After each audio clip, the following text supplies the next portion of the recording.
Dr. Mark Brand is here from Brigham Young University in Utah.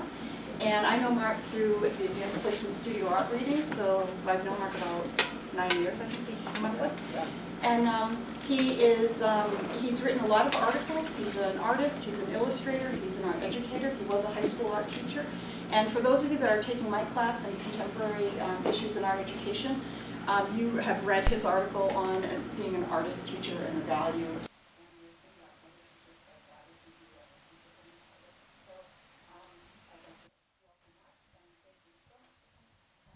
Thanks, Claudia.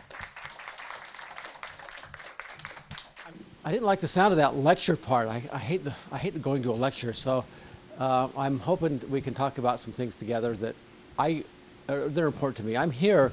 One of the reasons I'm here was to visit Claudia, of course, and the other reason is I have a student teacher in Maine that I'm visiting, and so whenever I go to my classrooms to visit, one of the first things I notice is the fluorescent lights. They're teaching about art, and the fluorescent lights are on. So usually the first thing I think, wow, they need to turn those lights off and open the windows.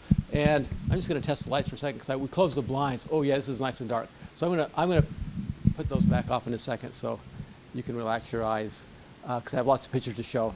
But a couple things a couple things have kind of changed my life. I went to art school. I went to college actually, and after I got kicked out of high school, I went to college, and then my wife and I moved to New York City. I think I was 20 or 21 years old, and I went to art school and studied painting and did all those kinds of things. And later on in life, I thought, well, some things happened to me, and I became an art teacher. And I taught at a school in Mount Vernon, New York, for a while, and the school was so crazy. The way it was run, I thought, well, I can't do this. I should go back to school and get a business degree. So I got a degree in business management, if you can imagine it. Because I thought, well, because the school was the way they ran it, I just couldn't believe it. And then after that, I went to a job interview because I had an MBA, right? I could get a real job. And I went to a job interview, and as soon as I stepped into the building, this was down in Lower Manhattan where we lived, I said, I can't do this. I need to be back in a classroom where, life makes sense. So I went back, got another teaching job on Long Island and commuted out there for a while. And in the process of doing that, while that was happening, one of my best friends was Walter Rain, who's a really well-known illustrator. And I never even thought about what illustration was, but because I was friends with him, I started going to illustration exhibitions and entered a few paintings in some of those shows and got a painting or two accepted, and some art directors started calling me up, and I started making illustrations. So as I began my high school teaching, I was also beginning like this whole work as being an illustrator, which was kind of fortuitous in a way. I didn't plan it that way, but I ended up illustrating children's books. And one of the reasons I did that was because for most children's books, I'd have a deadline of a year out, so I could work it into my schedule, and I could paint, and I had kids and stuff, so I could paint and go to school, and it turned out to be a really fun thing because I was making paintings and being a teacher, and I've always thought about that whole notion of what is a artist bring into a classroom, why is it important, why does it make a difference, and how is it even possible, because it's kind of hard sometimes, it's hard to make that happen. The other question that I've been struggling with a lot lately, I'm going to just ask you about it right now because before I show any pictures, is I've been thinking about what it is that we should be teaching as art teachers or art educators. And what do you think? What do you think's the most, what should we be teaching about? What should be our, okay, how to see, good, I like that, excellent. The creative process. That's pretty good, the creative process. I hope there is one. Is there one? What do you think? Their voice individual. Okay, so you're talking about student voice, something about like having them have an opportunity to say something. Yes? How it intertwines with other aspects in their life, and how you can intertwine it with different subjects. Yeah, well, you said two things, how to intertwine it with different aspects of their life, and then you said something about intertwining with different subjects. So those might be two very different things, but two really important things. Interesting comments. What else? Why? What's the purpose of it? Yeah, great reason. Why would we even want to do this? Yes? Have courage? Did you say courage? Oh, courage is such a good thing. It comes from what's the root of courage? It means to have heart, right? So what a great comment. Any other ideas about what we should teach? It's really, are you sure? What they need to know through our What do you mean by that? in their lives, like everything around them is fun.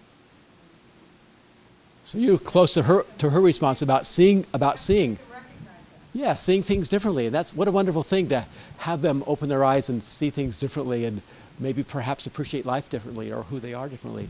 So I visit lately, just in the last couple of years, I've been visiting classrooms and visiting my students who are student teaching in other classrooms. And so I've been seeing a lot of classrooms, and so many classrooms don't seem to be talking about a lot of those things that you just mentioned.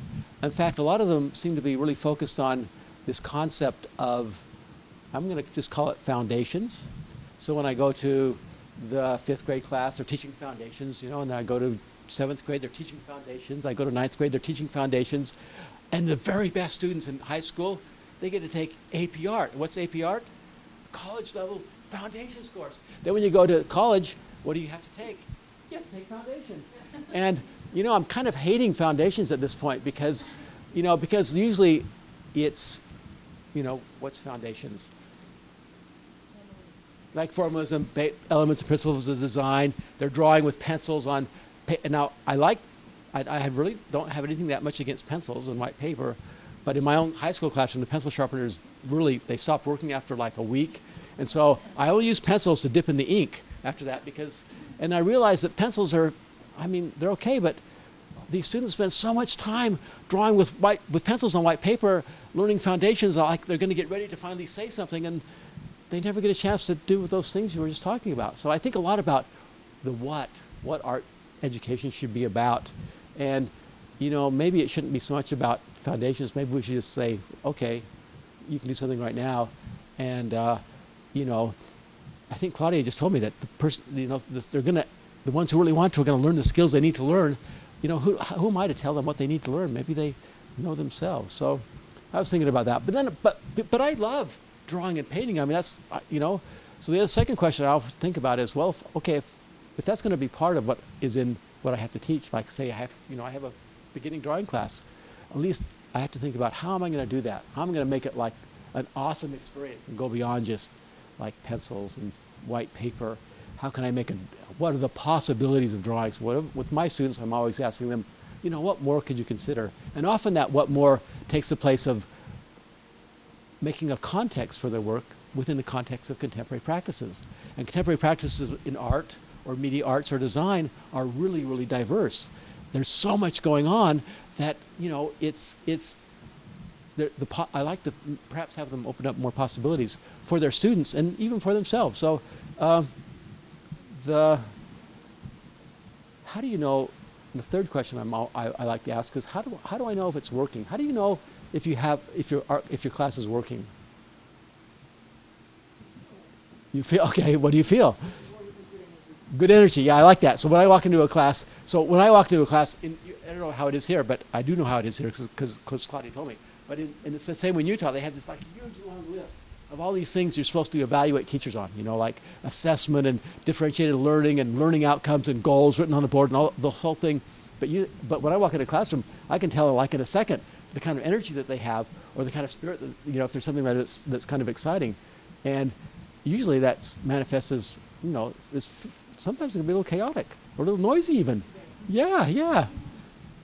How else do you know if a class is, if it's, okay, if they're engaged? What do you mean by that? They're completely engrossed in what they do. Yeah. And all the discussions based on what they're doing and what they're supposed to do. You know, that's such a great comment because I think, you know, sometimes I don't care if they're making anime or making a movie. If they're wrapped up in what they're doing, I think that's such an important thing to have happen, that they care about it. You know, that reflects a depth of caring. How else do you know if a class is working?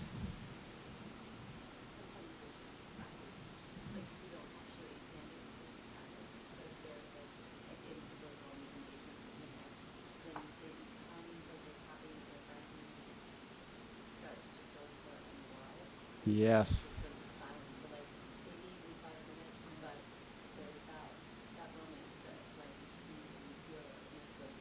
That's when I get to nirvana, when that silence happens. It's like, whoa, and they are finally quiet. That's really hard for me too, especially with sixth graders.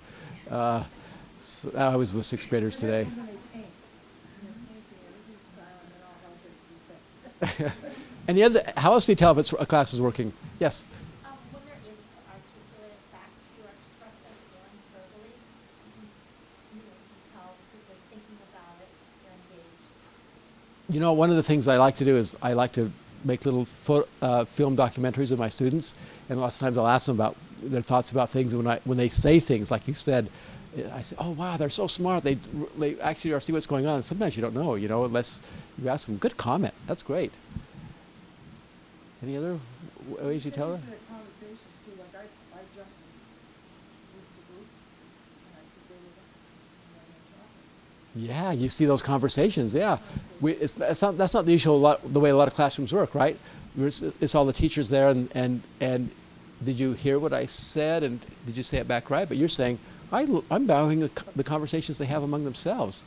Great comment. Maybe also that they're excited and they don't want to be class. Yes, They want to be there. yes, and then they come for lunch, and they never leave you alone. Good point. Well, anything else anybody wanted to add to that? Ask them what they learned, they started doing that last year. Uh-huh. Like, what they say was not, Yes, always surprises you, right? That's one of the best things about being a teacher. the Renaissance oil was Yeah,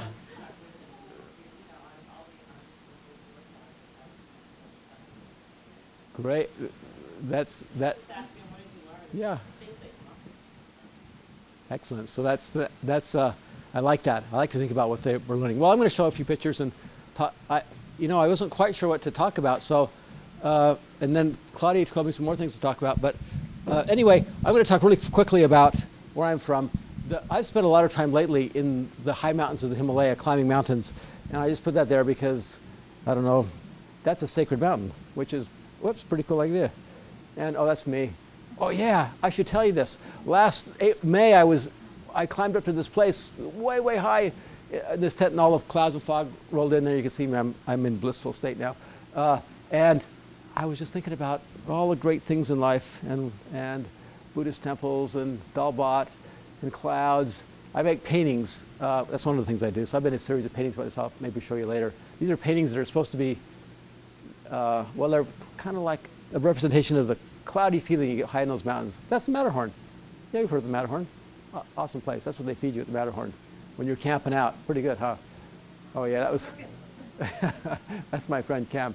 Oh yeah. I was going to tell you a little bit about my program. I'm from BYU, Brigham Young University in Provo, Utah. These are some of my students. We're having. That's Kevin. Kevin came out. I was going to tell you. Kevin came out and then talked to us. You're next.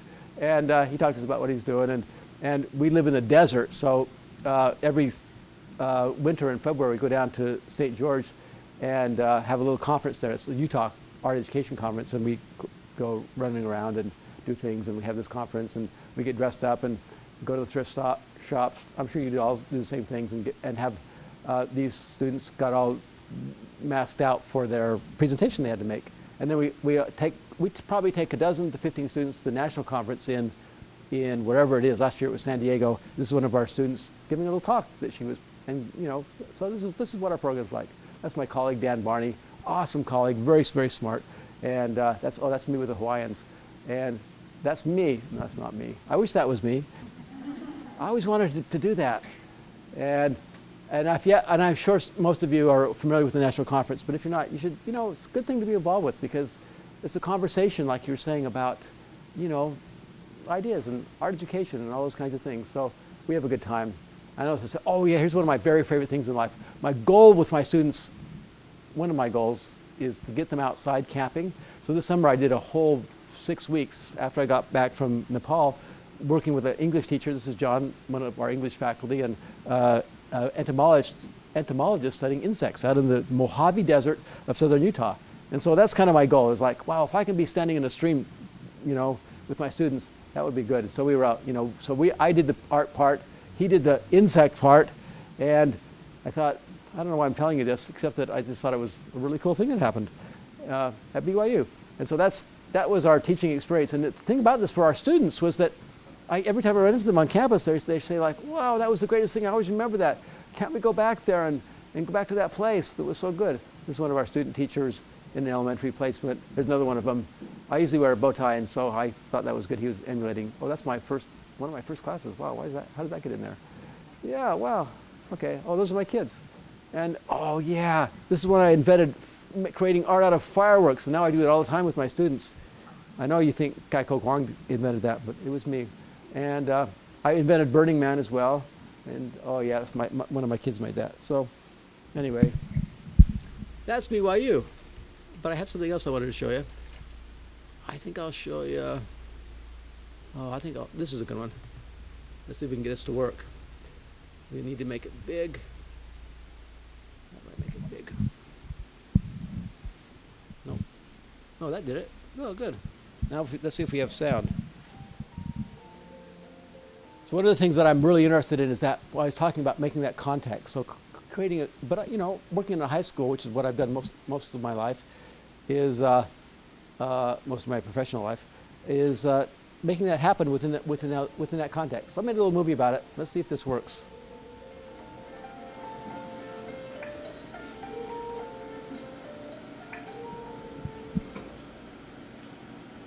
I always say, well, what I need is not here, so I just have to make myself available to the universe.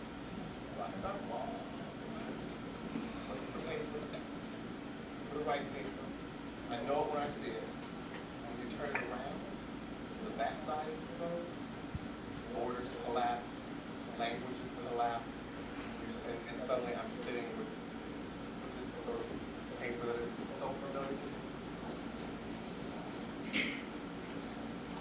In Maae, whenever I go to a new city, I always sit down. This is right before the tsunami.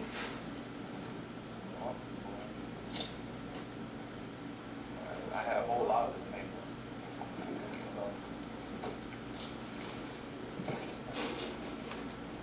And when I was going through customs, the official said, "Why'd you bring that truck?" Art. And he said, it's trash. I said, it's art. He said, well, can I take it home? He said, yeah. I said, what's trash? So. I have these two impulses. One, I'm really fascinated by language and the use of language, and the way in which language can abstract itself, and the way we abstract language. And also this sort of abstract expressionist paintings that I've been known for. And so I thought, why not take both these impulses and put them on the same canvas and see what happens.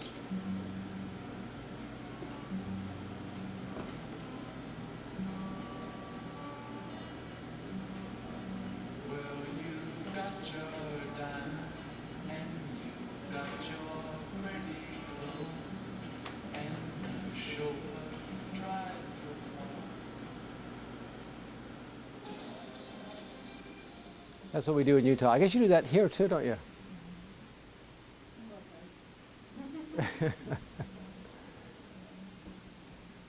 So that was the kind of place where I wanted to begin, was, because abstract expressionism is pretty modern, right?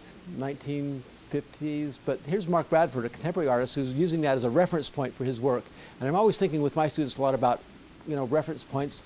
What traditions are they going to work with? What traditions are they going to work against? How they can use that with their work.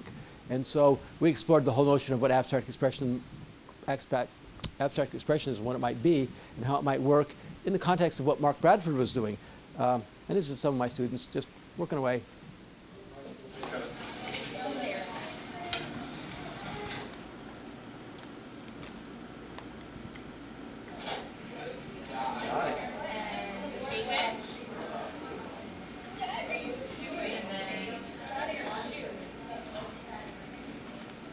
And in this one, I left some of the newspaper still, so you can see both like an overlayer and underlayer.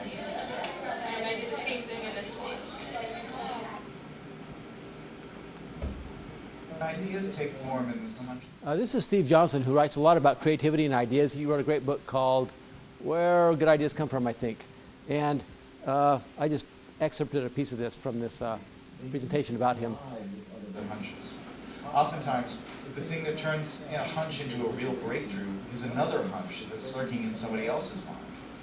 And you have to figure out a way to create systems that allow those hunches to come together and turn into something bigger than the sum of their parts. That's why, for instance, the coffee house in the Age of the Enlightenment, or the Parisian salons of modernism, were such engines of creativity, because they created a space where ideas could mingle and swap and create new forms.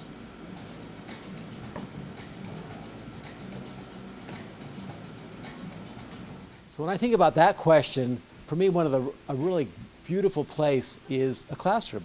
And some people who've thought about creativity have said that, in innovation, they say that one way innovation happens if you have outsiders look at the problem.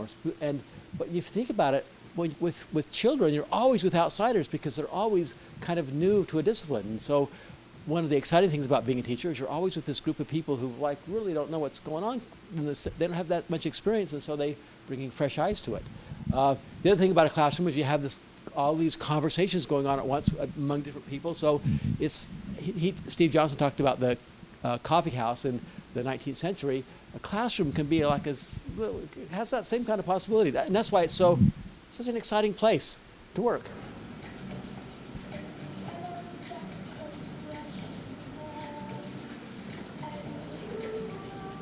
So after we did abstract expressionism, we did those paintings all on top of everything. We started doing the same thing except with large rollers and printing ink to create even larger paintings.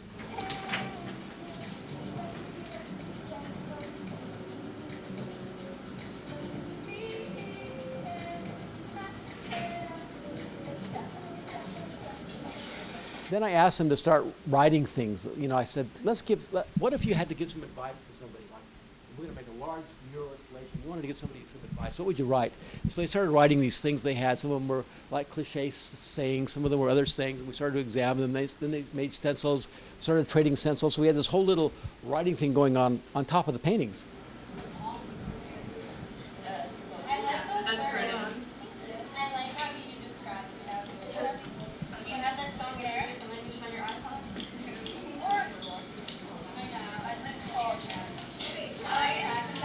Should I put my hat?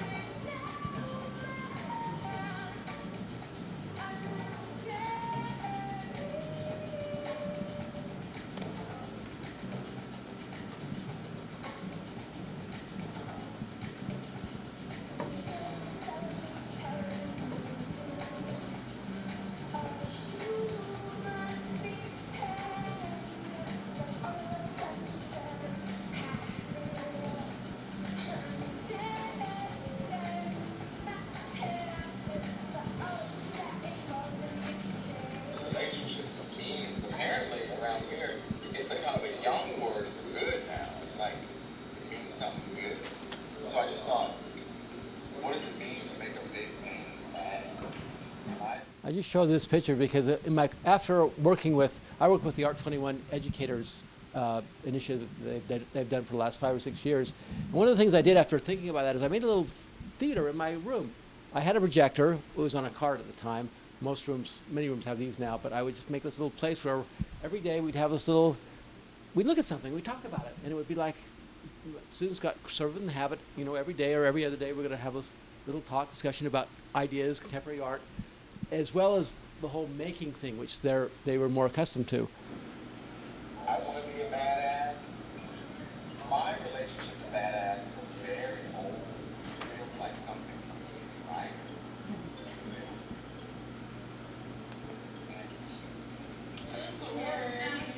Can I just see what my letters would look like if I used them? Yeah, you can use them. I was thinking about a phrase or cliche that people say all the time that's like lost its meaning kind of, and I think that people say love you or I love you way too much these days, whether or not it's needed, and it's kind of like whether it's just to be nice or to be polite, which it shouldn't be. And people say it to be like friendly or it's just not the way it should be used. Like, that's why it should.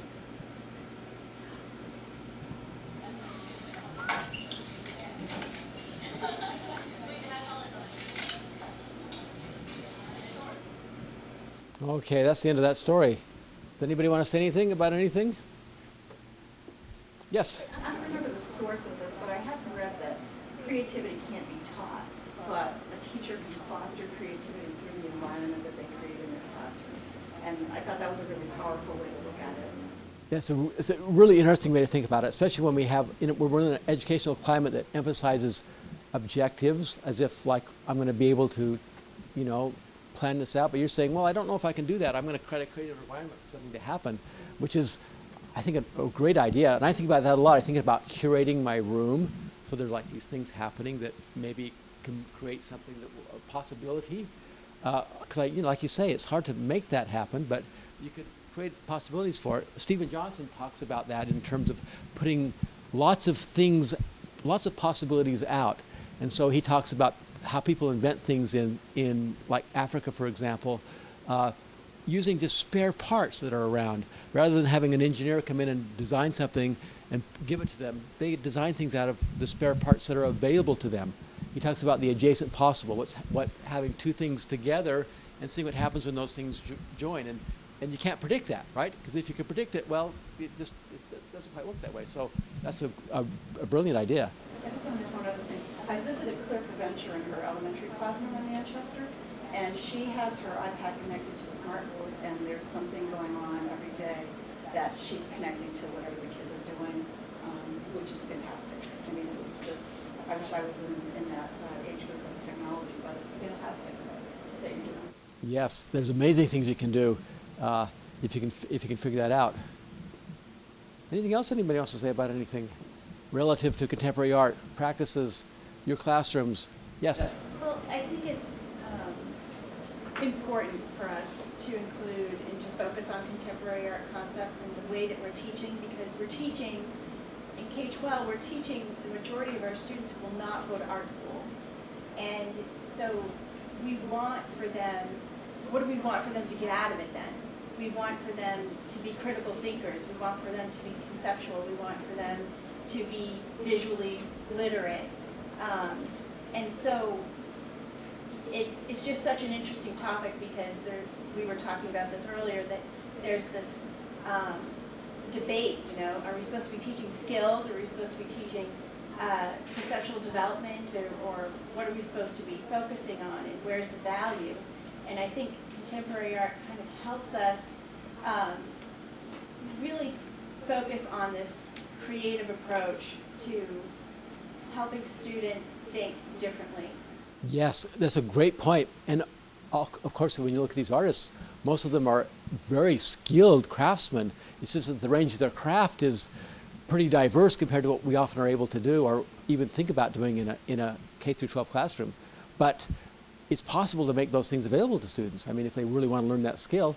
I also think there's value at the opposite end of that. And I'm going to talk about that right now. And I'm going to talk about theory, because theory is so interesting to me. But anyone want to say anything else about contemporary art practices? I had this thing I made because I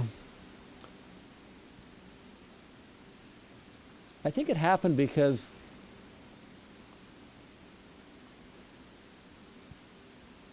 that's the end. I think I should start at the beginning. Let's see if we can find the beginning. No, it's up here somewhere.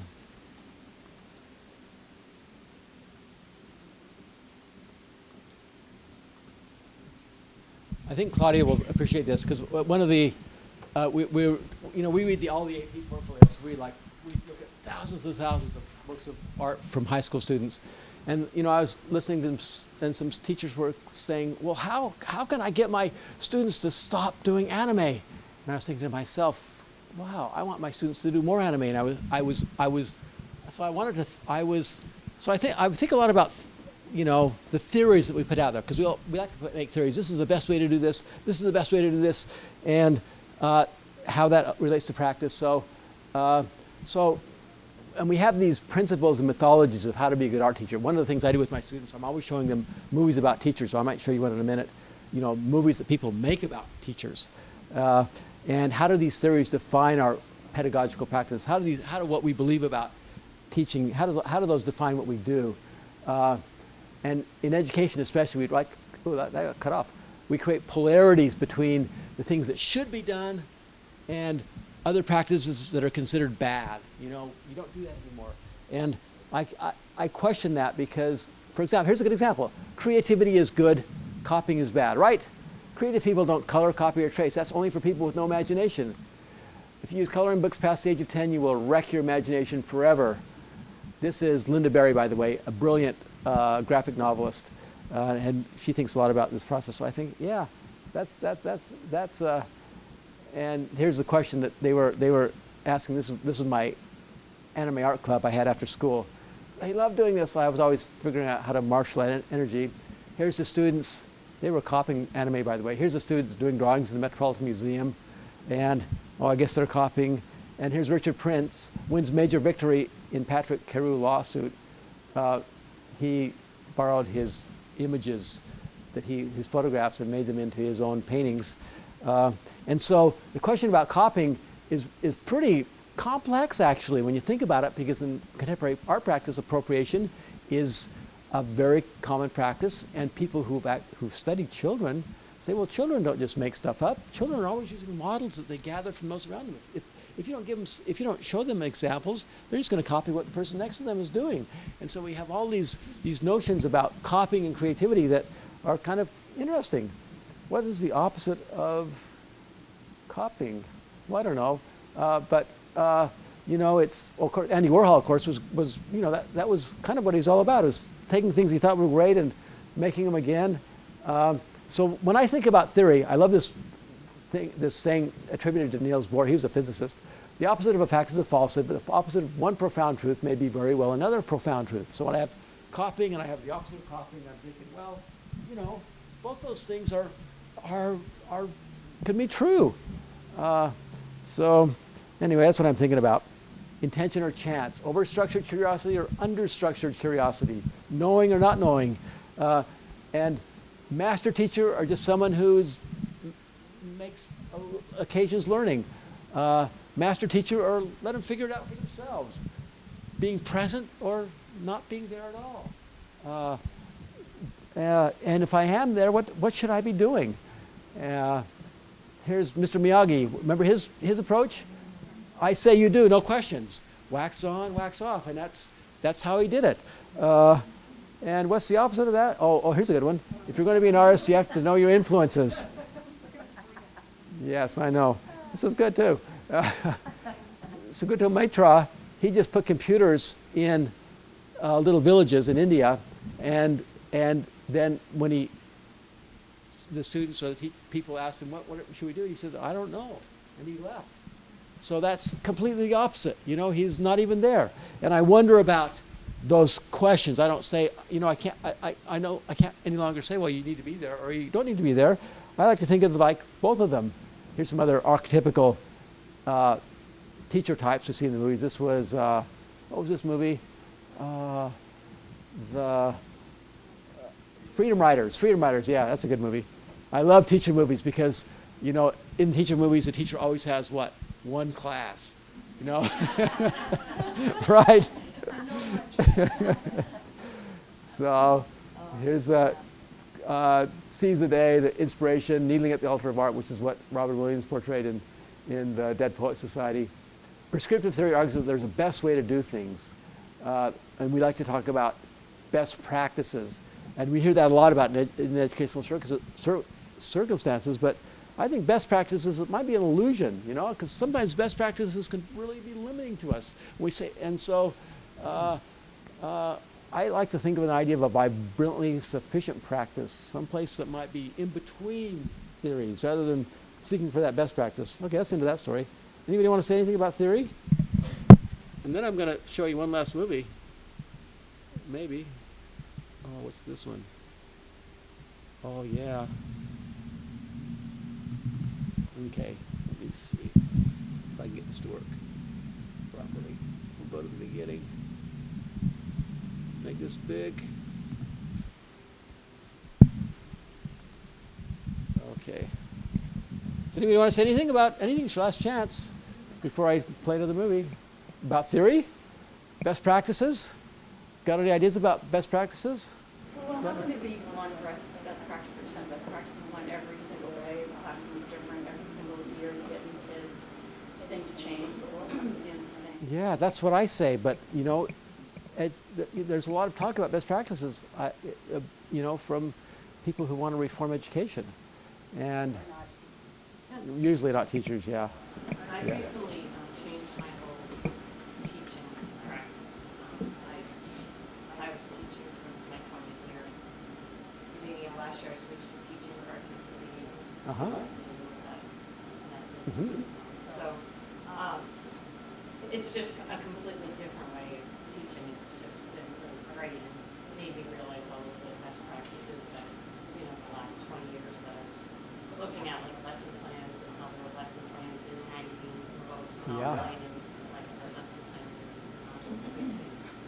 because you're, prescribing like, okay, we're all going to use yellow 9x12 paper, and we're all going to use Exactly. yellow tempera paint, instead of saying, what I do now is I present my students with, concepts and artwork and artifacts, and they look at resources and books and web pages online, and then they just come up with what they want to make from it, and then use the tools that they want to make it. Interesting idea.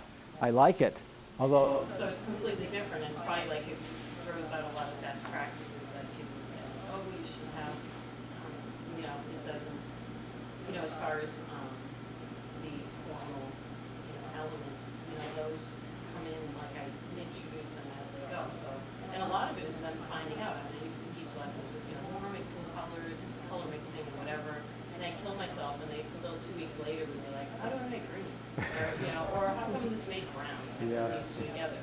So just letting them experiment, some of the things that kids wrote about what they learned. Mhm. Like, I learned how to make a whole bunch of cool colors, meaning cool, not warm colors. And so by just them doing it, they figure it out for themselves. yes. So many. How many color wheels have you ever seen? Great comment. And I like to think, yeah. Yes. I just wanted to ask if you could share a little bit more about what your regular day at school will look like.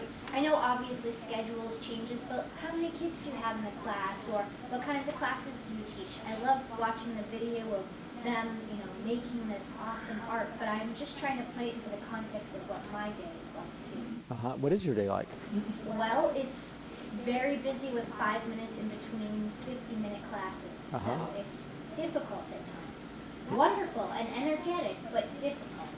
I just have one class a day, and all the filmmakers are in the back filming my students having promise. And I'm sure it's not like the professor, but I want to hear more about it. Oh, that's a good question.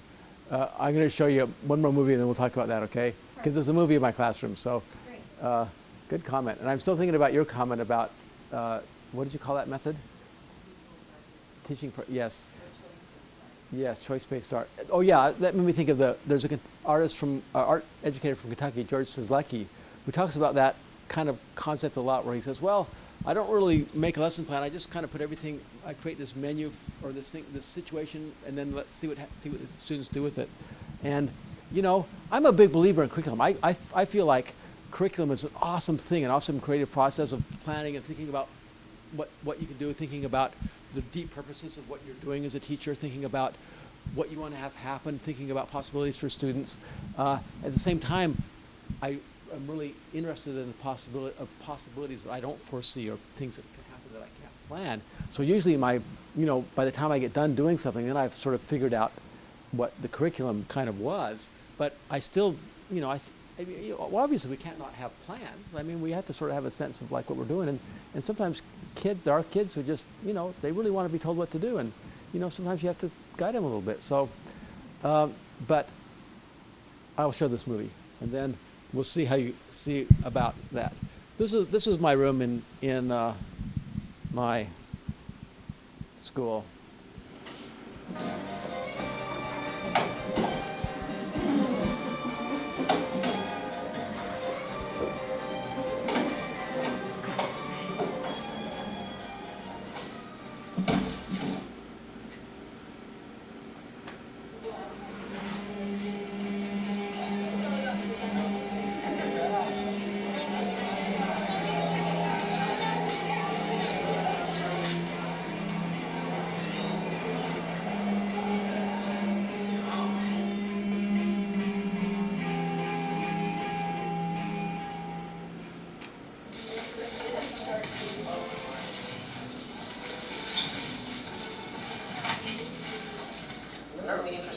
nature, I'm interested in ideas about nature.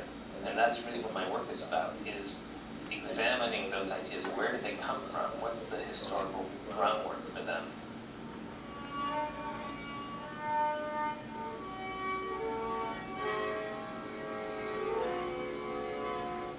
So, Dr. Graf, what is the relationship of teaching to performance?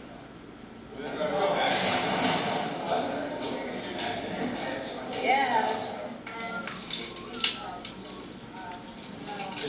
So we were talking a little bit about contemporary art, but I'm really interested in all the kind of visual culture that is around, some of them which touch on, I think, really important ideas. So these are some of the movies that now obviously I don't have time to show these movies to my students, the whole movies, but I'll take excerpts and we'll talk about them and talk about the ideas behind them, and as well as, art, presentations about artists and of course, these are all made by artists. They're just made by a little bit different kind of artists. And I'm always thinking about that whole notion of, we privilege certain artists. We privilege those artists who get to be on Art 21, who are contemporary artists. But what about the artists who create the photographs in Martha Stewart? There's a great artist right there. He took those photographs. Or the artist who, creates other kinds of images that we call visual culture, but in a sense, by calling things visual culture, we're saying those artists are visual culture. The real artists are the ones we give names to.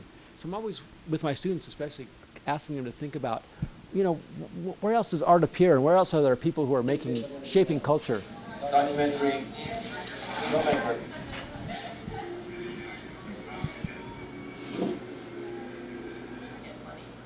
That's what they're looking for.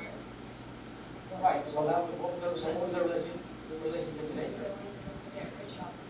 Yeah, they wanted to get money, right? They wanted to use it, wanted to exploit it. Good, great comment.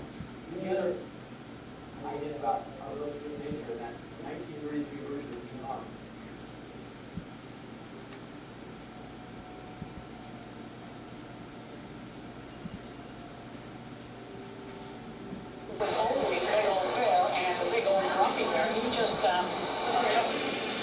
Killer bear we know was a name, the overwhelming indifference of nature. To me, there is no such thing as a secret world of the bears. Where did this come from? It's a time where we have a great test ahead of us in terms of our relationships in the natural world. Some of mine say the handrail, say the air conditioning vent, say the chimney, say the street corner, say 1, 2, 3 windows, say the office. Save your world. So you can see the theme. We were working with ideas about nature, which is, we often in a high school or a junior high school or elementary classroom, we'll see ideas about landscape or making landscapes. But I wanted to give those images a context that was touched on really important ideas. Save the Amazon. You're not in Kansas anymore. You're on Pandora. You should see your faces. There's an indigenous population called the Na'vi. They are very hard to kill. This is why we're here. Because this little gray rock sells for $20 million a kilo. Their village happens to be resting on the richest deposit, and they need to relocate. Those savages are threatening our whole operation. We're on the brink. I realize how intricate and detailed it is, but it's so big and overwhelming. At the museum, we try to connect those old ideas and those old stories to new stories and new ideas about nature. It says on the board, and I agree with this, that this sculpture is about change and our interconnection with nature, which makes sense because everything in this is interconnected. For us, the connective tissue was tape in those days. Now we still do that, and it's also rope. It's those interconnections is where all the activity happens and where something gets made. So sometimes this class is a little chaotic.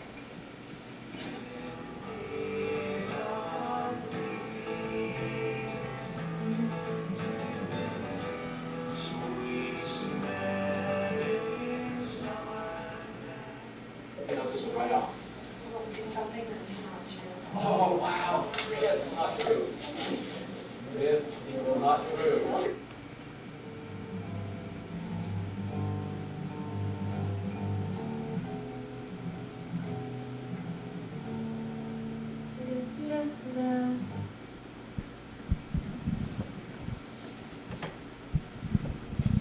So that was a story about a class. What was your question again? Just more telling me like what a normal day for you is like in school specifically. That's such a good question. What's the normal day like, Claudia? Is Right. When he's teaching at the high school, Yeah. like what kinds of classes does he teach? And because I'm interested in putting the context of contemporary art in my elementary classes, but I just want a little bit further of like how you started to implement that, or how like your schedule is, or I mean, do the kids clean up? Does all the hang out in the corner of the room? How many kids do you have every day?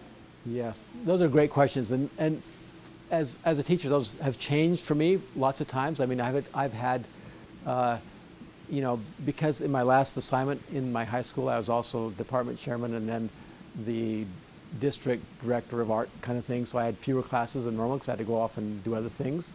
But my normal load would be like 5 classes, and I would have a class, and I'd have maybe another class, or maybe not, maybe I'd have a prep period and have to, yes, and I did have to clean up between classes.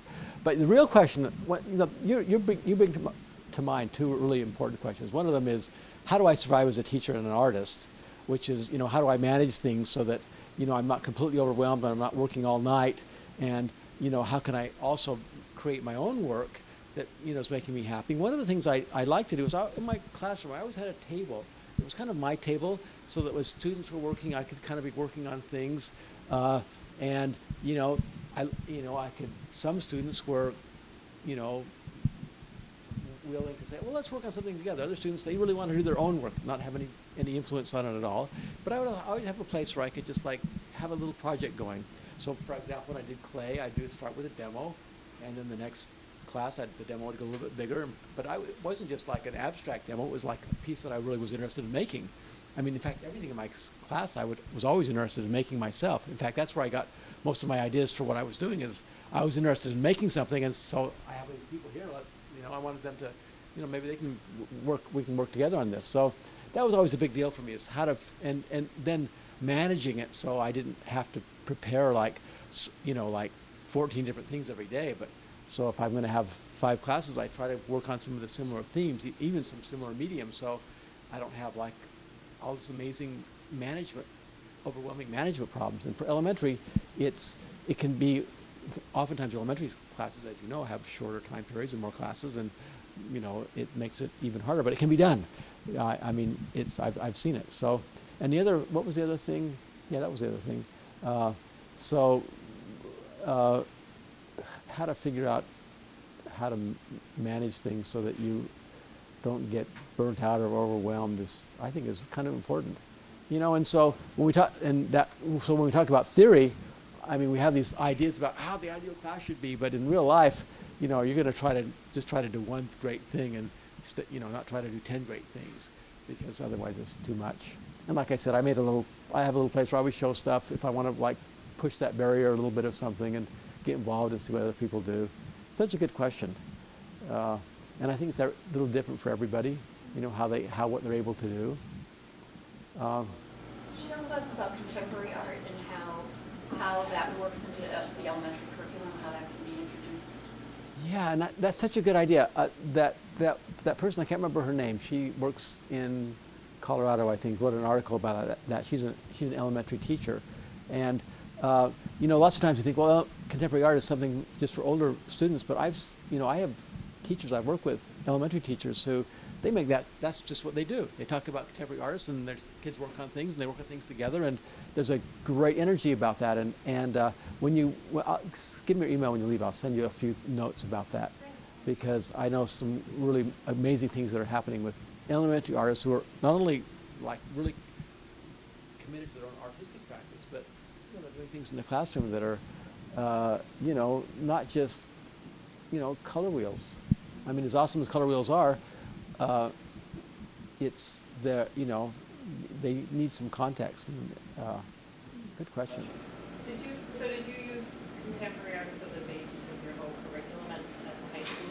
Well, Well, it's hard. It's when you say contemporary art, it's so difficult to define that sometimes because there are contemporary artists who are doing like work in a very traditional, conventional mediums, making images that are in some ways very conventional. One of the This is kind of my question, so that, if you could work in, like, if you needed, or you had kids who wanted to learn, traditional rendering, then you could find a contemporary artist. Yeah, and it isn't. And I mean, I love art history. I mean, one of my goals is for my students to really love art, because as you know, some students are going to have the gift for appreciation. I mean, they're going to love to look at things, and so if they don't make anything great, but they learn to love art through something they do. I think that's a great legacy to leave them. So, I mean, I just love art. I mean, so when I go to the museum, I'm going to look at all kinds of things. I'm not just going to go to in fact, I'll probably end up in the 19th century American wing more often than not, because that's where those things make me happy. But I also like to give those things a context. So when I'm looking at the Alfred Bierstadt, for example, and maybe we're learning about traditional ideas of landscape painting, I'm also looking at Dances with Wolves, which is talking about the same ideas that Alfred Bierstadt was talking about, or Avatar, which is talking about the same ideas, and let students say, oh yeah, this old-fashioned painting is not really hotel art, it's really about ideas that have relevance to a lot of things other people are doing. And then, as you say, students will want to do what they want to do, and I want to help them be able to do that. And sometimes that requires all kinds of different things. Being a teacher is really challenging. I was thinking about the same thing. I do this a lot because I love it all too. I like the old, the new, and what I especially like is when something is not. It's like almost an artisan made it, like stained glass windows or mosaics or stuff like that, and that's evolved through time, all the way to now. And so you see these contemporary artists, and you compare them to the old art too. So that's why I love doing lessons like that. And so that in contemporariness, I add contemporary artists and I show that. And I also save these. I go through magazines and I save like advertisements that were made from the classics into today's visual art, and I show them all that too. You get like 35 years of stuff. Yeah. Like through the box. Yeah. That's great. And then they take the boxes and they make something. I call that a rich environment for creativity. So, but that's like you can do it. It's just that in our society today, the way our schedules are, in realistic art terms, you come into school, you hit the ground running, you turn on your stuff, your computers, whatever, you go out to duty, come back, class wait for you, get that done. You're with them. You have to be organized through, you might have stations or whatever. You show them the clips. I showed them the clip on the smart table. Like, I just did this thing with Van Gogh. But I took this piece from Dr. No, kids all watch it from BBC, about how Van Gogh, the aliens brought Van Gogh back into the future today.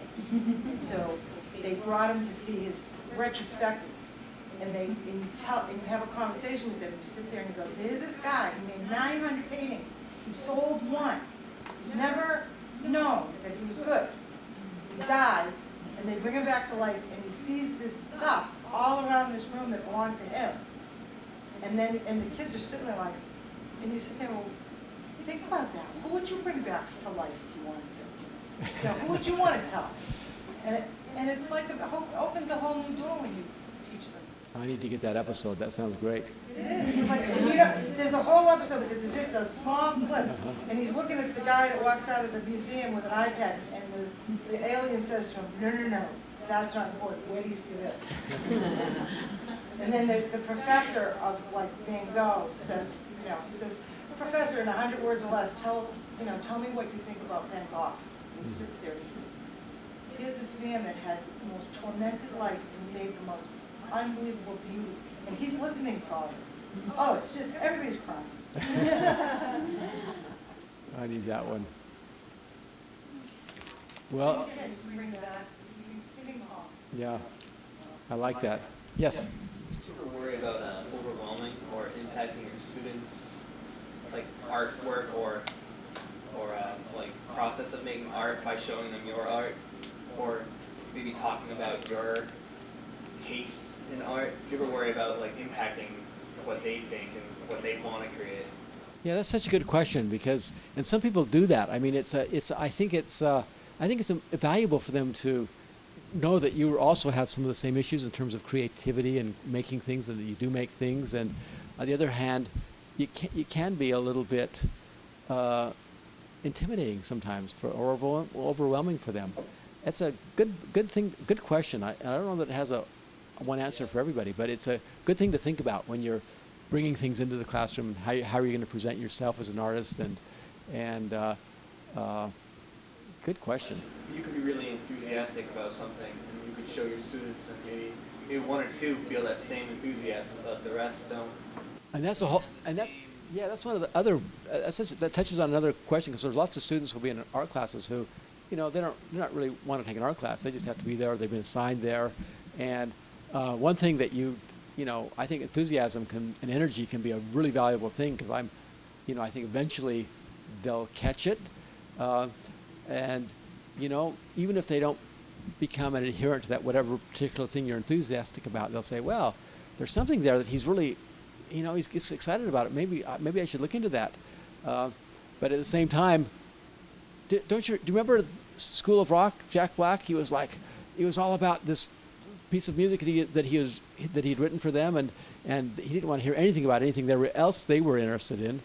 But eventually, over time, you know, he started listening to what they wanted to do, and they wrote their own thing. So, good question. I also think, Thomas, that this is why you want to keep examples of your work that are maybe not your success stories in art. And something that Jerry Lafaro did when he came to my classroom when I was teaching is he would show his portfolio, but he would show what he did in high school. He would show the work that wasn't perfect. And so that we could all see this progression, that it takes time, you know, and I think it helps students to feel like, oh, you know, I see a progression here, and I can also have a progression. Great comment, yes. Well, we've been shut up in the dark for an hour. Does anybody want to say one last thing before we, I was going to say have the refreshments, but I don't think I brought any. One thing we do want to do is to thank you so much for coming. I'm going to ask Sue Perry to come up. We just have a couple of little things to say thank you. Oh, awesome. For coming. And I think one of them you could really use because it's freezing out. All right, we'll do that one first. Yes. Okay. So Suzanne picked this out especially for you, and we do need to show the rest of the people here and read the front of this. New Hampshire Institute of Art, undefeated. Yeah, we don't have a football team. I can relate. Thank you so much. Do you get it? I want one. It's from the Institute store, right? Yes, it is. And we want to thank you for opening our minds, and also some of the people in here are NHIA students, some of them are student teachers, retired teachers, so it's just nice to have this time to come together and to think and open our minds, and we appreciate you sharing about your life and your students. We know you travel a lot, so here's a sketchbook that you can take with you on travels. Master of Arts and Higher Education. Oh, nice, cool. Well, I'm just glad everybody showed up on Friday afternoon. Yeah, wasn't that kind? But I would have just talked to Claudia and Diana anyway, so. Thank you very much for being here.